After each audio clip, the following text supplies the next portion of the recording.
قرآن میں مومنوں کی خوبیوں میں سے خوبی یہ بتائی گئی ہے، خاص طور پر صحابہ کے متعلق کہ مومن ایک دوسرے کے لیے نرم دل ہے اور کفار کے لیے سخت دل۔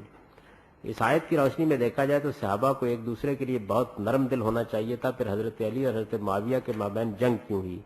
مزید یہ کہ ان میں سے حق پر کون تھا؟ صحابہ کرام کا جو عمومی رویہ ہے وہ یہی ہے کہ وہ آپس میں بہت محبت کرنے والے تھے، بلکہ ان کی اس محبت کی اللہ تعالیٰ نے بڑی تعریف کی ہے اور یہ کہا ہے کہ یہ میرا خاص کرم تھا تمہارے اوپر کہ الف بین قلوبکم، میں نے تمہارے اندر محبت پیدا کر دی۔ لیکن محبت کے معنی کیا ہوتے ہیں؟ یعنی محبت کا مطلب کیا یہ ہے کہ آدمی اپنی ذمہ داریوں اپنے فرائض کو ادا کرنے سے غافل ہو جائے؟ مثلا اگر ایک نرم دل آدمی ہے اور نرم دلی ایک بڑی صفت ہے، اس کو حکومت کے منصب پر فائز کر دیا جائے تو اسے سب مجرموں کو معاف کر دینا چاہیے۔ یہ تو نرم دلی کی کوئی تعریف نہ ہوئی۔ آدمی کو اپنے فرائض بھی ادا کرنے ہوتے ہیں، اپنی ذمہ داریاں بھی پوری کرنی ہوتی ہیں، اور بعض موقع پر ایسے اقدامات بھی کرنے ہوتے ہیں کہ جو قانون کا، شریعت کا تقاضا ہے۔ رسول اللہ صلی اللہ علیہ وسلم سے بڑھ کر نرم دل کون ہو سکتا ہے؟ لیکن سوال یہ ہے کہ جب اللہ تعالیٰ نے آپ کو حکم دیا تو آپ نے حدود نافذ کیے، آپ نے مجرموں کو سزائیں دی۔ جو ذمہ داری انسان کی ہے اس کے لحاظ سے وہ یہ کام کرتا ہے۔ تو صحابہ کرام کو بھی جب اس طرح کے معاملات پیش آئے جس میں انہوں نے یہ سمجھا کہ اب ان کی ذمہ داری ہے کہ وہ کسی بغاوت کرنے کے والے کے خلاف جنگ کرے، تو پھر اس میں تو نرم دلی کا موقع نہیں وہاں کی جائے گی۔ آپ ان کے اس اقدام سے اختلاف کر سکتے ہیں کہ انہوں نے فیصلہ صحیح کیا یا غلط کیا۔ جب فیصلہ کر لیا جائے گا، یہ معلوم ہو جائے گا کہ اب ہمیں کسی مجرم کو سزا دینی ہے، تو پھر نرم دلی نہیں ہو سکتی۔ مجرم کون ہے کون نہیں ہے اس میں اختلاف کیجئے۔ تو جس واقعے کا آپ نے حوالہ دیا اس میں کیا ہوا ہے؟ اس میں یہی ہوا ہے کہ سیدنا علی رضی اللہ عنہ نے سیدنا عثمان کے قتل کے بعد اقتدار سنبھالا ہے۔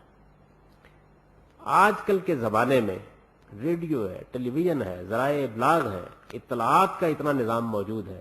ایک واقعہ اسلام آباد میں ہوتا ہے اور پھر اس کی حقیقت کا تعین کرنے میں 20 سال لگ جاتے ہیں۔ اس ملک کو دو لخت ہونے کی مصیبت سے دوچار ہونا پڑا۔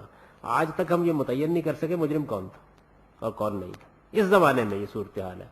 تو ذرا اس زمانے کا تصور کیجئے کہ جس میں اطلاعات پہنچانے کا کوئی نظام موجود نہیں ہے، جو افواہ چاہیں آپ پھیلا دیں، جس طرح کی بات چاہیں دوسروں تک پہنچا دیں۔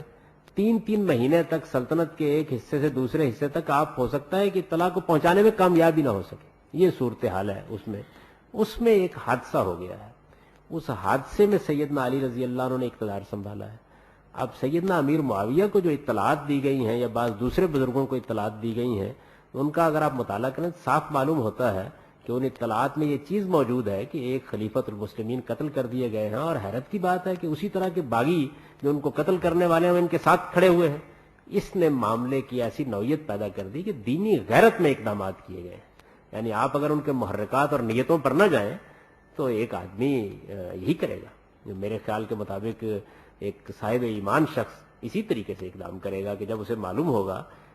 اب تھوڑی دیر کے لیے آپ فرض کر لیجئے کہ ہمارے ملک میں اس طرح کی صورتحال پیدا ہو گئی ہے، تو ایک کور کمانڈر کو کیا کرنا چاہیے اس موقع کے اوپر؟ یعنی اگر اسلام آباد میں بغاوت ہو جائے اور صدر مملکت کو مارنے کی کوشش کی جائے، کیا کرے گا وہ؟ اب آپ کہیں گے اطلاع ٹھیک تھی یا غلط تھی، تو یہ بحث تو بعد میں ہوگی نا۔ اس نے تو اپنے علم کی بنیاد پر فیصلہ کرنا ہے۔ تو میں تو جب ان واقعات کو دیکھتا ہوں تو مجھے یہ محسوس ہوتا ہے کہ اپنے علم کی بنیاد پر انہوں نے فیصلہ کیا ہے۔ اس کو آپ اجتہادی غلطی کہہ سکتے ہیں۔ آج جب ہم اس پر تبصرہ کرتے ہیں تو اصل میں ہمارے پاس بہت کچھ معلومات ہوتی ہے جو ممکن ہے کہ اس موقع کے اوپر فریقین کے پاس موجود نہ ہو۔ یعنی ہمارے پاس تو اب ہر طرح کے بیانات ہوتے ہیں، تاریخی حقائق کی چھان بین ہوتی ہے اور بہت کچھ ہوتا ہے۔ تو میرا نقطہ نظر یہ ہے کہ نرم دلی کا یہ مطلب نہیں ہے کہ آدمی سمجھتا ہو کہ فلاں نے بغاوت کی اور اس کو سزا نہ دے۔ سوال یہ ہے کہ سیدنا علی اگر اس بات پر مطمئن ہے کہ امیر معاویہ رضی اللہ عنہ نے بغاوت کی ہے تو وہ کریں گے جنگ ان کے خلاف۔ ان کا یہ فیصلہ آپ کے نزدیک یا کسی کے نزدیک غلط ہو سکتا ہے، کسی کے نزدیک صحیح ہو سکتا ہے۔ اور امیر معاویہ اگر اس پر مطمئن ہے کہ سیدنا عثمان کے قاتلوں کو پناہ دینے والا یہی شخص ہے تو وہ کریں گے ان کے خلاف جنگ۔ یعنی اس رائے سے آپ اختلاف کر سکتے ہیں، کیجیے۔ یہ صورتحال